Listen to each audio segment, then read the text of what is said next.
o Azenha. Tem esse caso também das mentiras desmascaradas, que até usei como capa aqui da live. Eu queria só trazer uma notícia aqui, que eu tinha separado justamente sobre isso. Deixa eu ver se eu acho aqui. Que é essa pesquisadora, que é a Estela Aranha, ela fez uma série de fios em que ela desmascarou completamente Guilherme, compartilha essa postagem do Leandro Demore. Não foi só a Estela Aranha, teve outro rapaz aqui, que é um jornalista, Pedro Menezes, também fez um trabalho para desmascarar esses dois caras do Twitter Files, né? Os dois caras. Aqui, ó. Aquele outro cara lá, né? Ontem a gente já falou bastante sobre eles próprios vêm confessar que eles mentiram, né? Porque eles são desmascarados. Assim que eles ganham uma certa visibilidade, eles saem da bolha da extrema-direita e vão para o mundo real. As pessoas vão ler o que eles estão falando, analisar, pegar um contraponto, ver qual é a fonte primária. Aí rapidamente o pessoal identifica os erros. Isso aí, por exemplo, ó, esse é um dos caras, um dos picaretas lá do Twitter Files. Davi Agape. Informação importante. Durante a minha fala no Senado, cometi um erro. Eu citei a predileção do PCC por Lula e o PT. Escrevi uma longa e completa reportagem sobre essa conexão no passado, mas me equivoquei ao fugir da colinha e tentar falar sobre o caso de cabeça. Pode passar aqui. Pode passar. Tá, esse aí já é o debunking, né? Já é o Pedro Menezes já desmascarando ele. Tudo que ele falou não tem sentido, né? Sua fonte para ligar... Porque ele confessa que a reportagem dele... Ele próprio se desmente, inclusive na época, porque ele faz uma reportagem ligando a eleição do Lula e ao PT, mas depois ele próprio se desmente, disse que era para ligar a eleição do Genuíno em São Paulo. Também era loucura, mas ele próprio fica se desmentindo o tempo inteiro. Aí o Pedro Menezes respondeu ele aqui: você não tem compromisso com os fatos. Sua fonte para ligar o PT ao atentado de 2002 é ridícula. Você quer dar para chamar de fonte terciária. Para piorar, a fonte da sua fonte te desmente. Para piorar ainda mais, temos uma fonte primária que também te desmente, mas você omitiu. Passa aí, vai ficar mais claro quando tiver outras postagens. Em detalhes, você afirma no ponto 1 do tweet acima: o PCC planejava realizar o ato de terrorismo para prejudicar Geraldo Alckmin e eleger o candidato petista ao governo de São Paulo, Genuíno. E cita um texto seu como fonte. Abriu o texto, nele você cita outra fonte, um artigo de opinião e um blog hospedado no Estadão. Esse artigo opinativo, por sua vez, cita a matéria da Veja. E lá na matéria da Veja, o que se lê é: nenhuma das conversas às quais a Veja teve acesso, no entanto, comprova a existência de elo entre o PT e o PCC. Tudo é mentira, Henrique. Aqui, para piorar, você ignora que o fundador do PCC, que planejou o atentado, escreveu uma carta contando a motivação dele. A carta publicada pelo jornalista Jormaz Giosino do UOL. De acordo com essa fonte primária, o objetivo do atentado era protestar contra a transferência de lideranças do PCC para um presídio novo, que tinha regras mais rígidas. Não há qualquer menção ao PT. E você omitiu a fonte primária, seu compromisso com a militância de extrema-direita. Isso aí, todas as notícias desses caras são mentirosas, é nível terça livre. Né? Esses são os caras que o Elon Musk está promovendo há dias. Olha só, e até o Glenn Greenwald, infelizmente, entrou nessa onda aí também. Mas então é isso, né? Só se quer comentar alguma coisa sobre esses picaretas? Miguel, eles são exatamente isso. Eu ia usar essa palavra que você acabou de usar agora na hora que passou a palavra para mim, picaretagem. Né? O que a gente vê aí é picaretagem, é o caso daquele americano também, do Michael Schellenberg. São picaretas, os caras trabalham em cima de poços e poços e toneladas de mentiras para tentar criar algum tipo de instabilidade ou ruído, porque isso dentro da bolha da extrema-direita causa muito impacto. E quando vaza para fora da bolha da extrema-direita, acaba criando uma dúvida ali na cabeça daquele cidadão médio que não é politizado, que às vezes tem uma vaga lembrança sobre um episódio, uma notícia do passado, nesse caso aí, por exemplo, se referindo ao suposto atentado que o PCC queria realizar 22 anos atrás. Então, assim, dentro da bolha encontra muito eco, fora da bolha atinge uma parte desse eleitorado e dessa cidadania que não é tão politizada e que acaba lendo só uma chamada, um título, uma linha fina, e então só vê aquilo por cima e acaba tentando aí ligar Lé com Cré, quando na verdade as coisas não têm Lé com Cré. Para refrescar a cabeça de quem está assistindo a gente sobre esse episódio que esses dois picaretas citam, para tentar criar algum tipo de conexão entre o PT e o PCC, né, uma organização criminosa maior do Brasil, fundada em São Paulo e até hoje dirigida por criminosos paulistas, o primeiro comando da capital. Esse episódio envolveu transferências de presos no ano de 2002, quando eles foram mandados para penitenciárias recém-inauguradas do Oeste Paulista, que passaram a aplicar o tal do RDD, o Regime Disciplinar Diferenciado, em que os presos mais perigosos ficavam isolados e sem contato com outros presos, 1 hora de banho de sol por dia, sem falar com ninguém, solitárias, etc. e tal. Esse problema se arrastou mais para frente.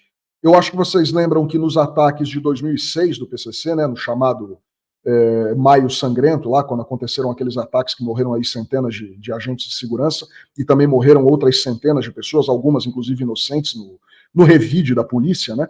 O problema lá atrás também estava relacionado a esses presos que eram confinados no RDD. Era uma política desenvolvida pela Secretaria de Administração Penitenciária do Estado de São Paulo, na época, já governado há um bom tempo pelo PSDB. Com o falecimento do governador Mário Covas em 2001, quem assume o Palácio dos Bandeirantes é o vice dele, que à época, né, era o Geraldo Alckmin, que depois foi governador mais trocentas vezes e agora é o vice-presidente da República, do presidente Lula. Então, assim, o problema com a transferência de presos para o regime disciplinar diferenciado, o RDD, que gerou essa ameaça de atentado lá em 2002, foi o mesmo problema que aconteceu em 2006, quando aqueles ataques passaram a ocorrer contra policiais, e que muitos policiais civis, militares, guardas civis acabaram sendo mortos, né? E a polícia matou ali, acho que mais 400 pessoas na reação dela. Tudo isso está relacionado a um problema estritamente de segurança pública, de um grupo da criminalidade organizada, que hoje, 20 anos depois, é ainda muito mais poderoso do que era há 2 décadas, e não tem qualquer relação. A Veja, na época, tentou de alguma forma estabelecer uma ilação, porque a Veja já fazia isso, a Veja com o seu antipetismo, sobretudo no primeiro ano de governo do presidente Lula, e até inclusive em 2002, que foi o ano eleitoral, quando ele venceu pela primeira vez, que ele chegou à presidência, né, ganha em 2002 e assume em 2003, ele venceu o José Serra, que era o candidato do então presidente Fernando Henrique Cardoso, um tucano também, os dois. Nunca se estabeleceu qualquer relação real, comprovada, e essas investigações aí foram tocadas pelo DEIC, né, pelo Departamento de Investigação do Crime Organizado de São Paulo, que é um departamento importantíssimo, com uma verdadeira estrutura nacional, embora seja estadual, ele tem uma estrutura e um poder, para a época, inclusive, maior do que era da própria Polícia Federal. O Ministério Público de São Paulo, né, a Procuradoria-Geral do Estado, ninguém conseguiu nunca estabelecer nada de vínculo entre o primeiro comando da capital e o PT, não tem qualquer relação entre as coisas. Isso virou uma espécie de uma lenda urbana dos detratores do PT, muito antes do bolsonarismo existir. Então, aqueles que já atacavam o PT como adversários em outros anos, né, bem antes, décadas antes do surgimento desse fenômeno do bolsonarismo, já tentava se estabelecer, mas ficava sempre naquele papo de boteco, não tem nenhuma relação de nada do crime organizado paulista, que hoje é nacional, com o Partido dos Trabalhadores. E aqui não se trata de uma defesa do PT, gente. A gente está tentando, na verdade, ser um pouco sério.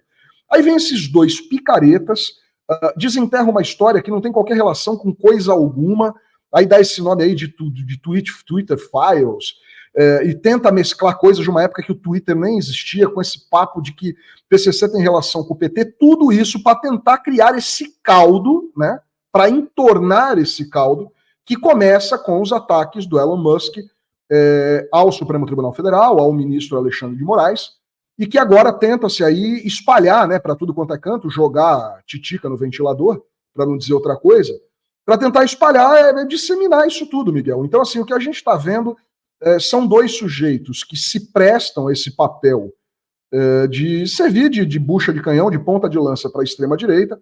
Os caras aparecem no Congresso Nacional, são ali cortejados por toda aquela caterva, por aquela gente, aqueles extremistas, produzem mais toneladas de fake news em cima de fake news, e como eu te disse, a intenção é justamente essa, né? Ao fim e ao cabo, o que eles querem com isso? Fazer isso ecoar e bombar na bolha da extrema-direita, e fazer com que esse material, né, produto de toda essa fake news, que extravase a bolha, acabe atingindo o cidadão médio para que ele ache que está se falando de alguma coisa séria e palpável. Mas assim, do que se está falando? De algo que nunca teve qualquer relação comprovada depois de anos de investigação e que teria ocorrido e nem ocorreu há 22 anos.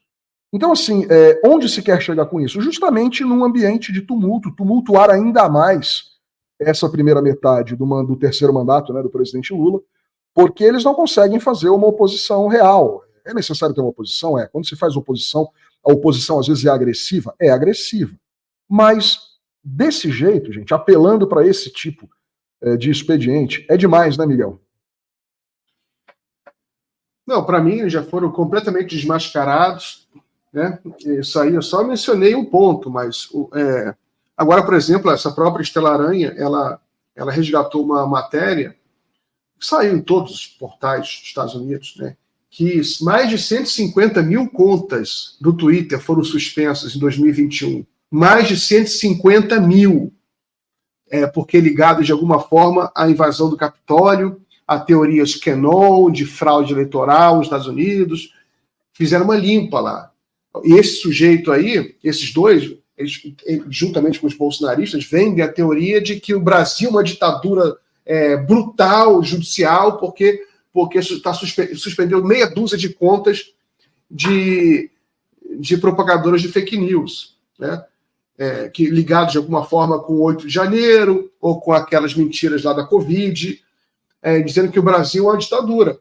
E o Elon Musk é um hipócrita, ele está se encontrando agora com o Modi, que é o primeiro-ministro da Índia, agora, e aí também o pessoal divulgando a notícia que na Índia o governo pediu para suspender dezenas, centenas de contas, sei lá, de jornalistas, proibiram um filme da BBC de ser exibido na Índia, no Twitter também, e o Musk aceitou. Ele não fica falando que na Índia, e não foi nem justiça, porque também o Elon Musk e outros aí, eles não sabem nem que no Brasil, eles fingem ignorar que o Brasil tem separação de poderes, né? Aqui é uma coisa você ter uma ordem judicial, na Índia não, o governo pediu, é uma coisa assim, mais autoritária.